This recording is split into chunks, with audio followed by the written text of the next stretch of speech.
What's up, fight fans? This is Kurt DeVille with Counterpunched Boxing News, and I have some new news concerning Anthony Joshua.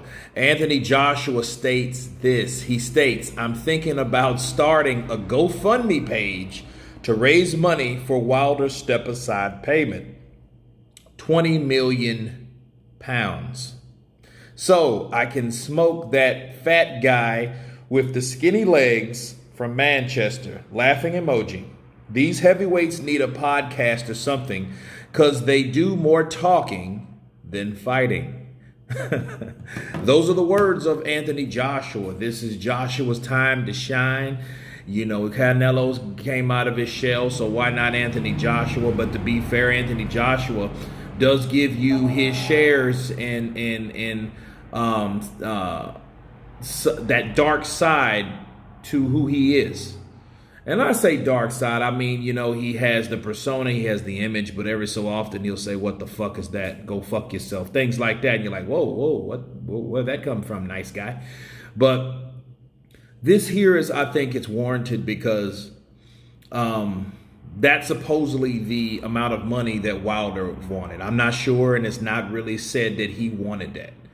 Okay, that's something that Tyson Fury stated he wanted, but who knows? Okay, it's Tyson Fury. All right, so we don't know if Team Wilder wanted that amount of money or not.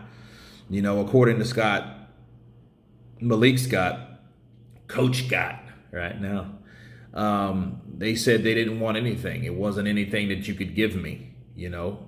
But again, maybe they did put that out there, you know. But the funny thing about this whole deal is somebody actually put or made a GoFundMe page for the step-aside money for Deontay Wilder. And I think he himself donated 1 million pounds to the cause. First of all, that takes some hell of a dedication. I think Joshua was just kidding, but it's just people that have vested interest. And if it's pounds, it's definitely nobody from the States. You know, it has to be in Europe somewhere, right? Pounds, right? So they definitely had a desire and wanted to put their money where their mouth was to make the fight happen. So, hey, that's 100% dedication right there, if not anything else. Because people wanted to see AJ versus Tyson Fury. You know, and what do I say to this? I say this. If people, like Mike Tyson said, you know, they're confident in their ability. If you're confident in your ability, like the great Mike Tyson says, Tyson Fury shouldn't have any problem fighting Deontay Wilder and beating Deontay Wilder. Shouldn't have any doubt in his mind that he can do that again like he did in February on the 22nd of 2020, right before the spurt of the Corona season, right? So I think that at the end of the day, Joshua is making points, and it's not only to Tyson Fury. You know, he did blow on his legs. I'll talk to that in a minute, but it's also about, he said, these heavyweights, and he's talking about Deontay Wilder also. And understand something, these things kind of build, because when those two guys were tag teaming Anthony Joshua, calling them chicken, scared, coward, heartless, you know, this, that, the other, negative, and more negative, Joshua stayed quiet because he's like, well, damn, if you guys feel that way, if you feel I'm scared, sign the contract. You know, and I think this started a trend of logical thinking. If you think a person's scared, if you think a person's ducking you, if you think a person doesn't want to fight you, but they're sending you contracts, by God, why don't you fill one of those motherfuckers out and send it back and see what happens? Counterpunch, instead of getting and capping on the internet saying this, that, and the other. That's what Joshua was talking about. These heavyweights these days needs a podcast or something because they do more talking than fighting, and they do. What have they fucking done since they fought each other? Look at Tyson Fury and Deontay Wilder. Let's be real. Who have they fought? Wilder couldn't keep his fucking mind off Fury.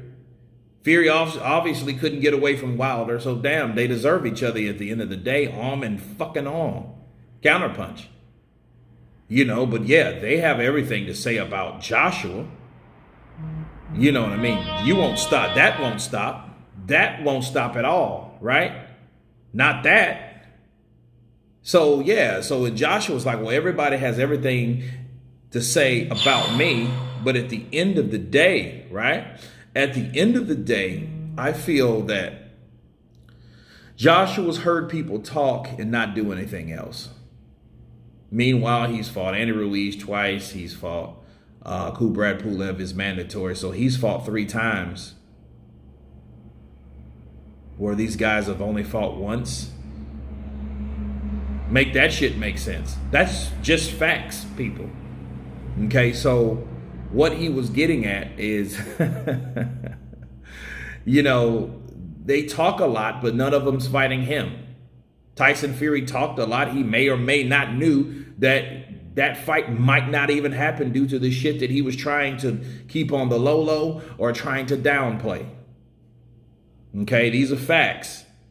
So back to Tyson Fury's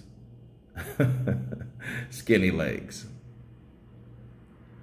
You know, fair play to Anthony Joshua, and I'll say this. A lot of people talk about Wilder's legs, right? But a lot of people don't mention how Tyson Fury has bent legs. You got to be real. I mean, look. You guys can't come here and trash Wilder, and you can't trash Fury. Fury got some busted up, bad built ass, bent in, stilt made, formed legs. He does, man. You know what I mean? And look, Joshua's saying, fuck it, I'm calling out all the stops. You know what I mean? And look, and don't be surprised Joshua comes out with wild boar meat and shit like that and farmers and all that stuff, because it's more fuel for fire. But at this point, it's like, why not? Okay, but there is a counterpunch to that. You can only do it, and I think it should be done in moderation. But that's the next video, right? But anyway, yeah. Anthony Joshua once again stabs Tyson Fury. You guys tell me what you think about this video. Of course, please subscribe. And you guys been Counterpunched. Peace.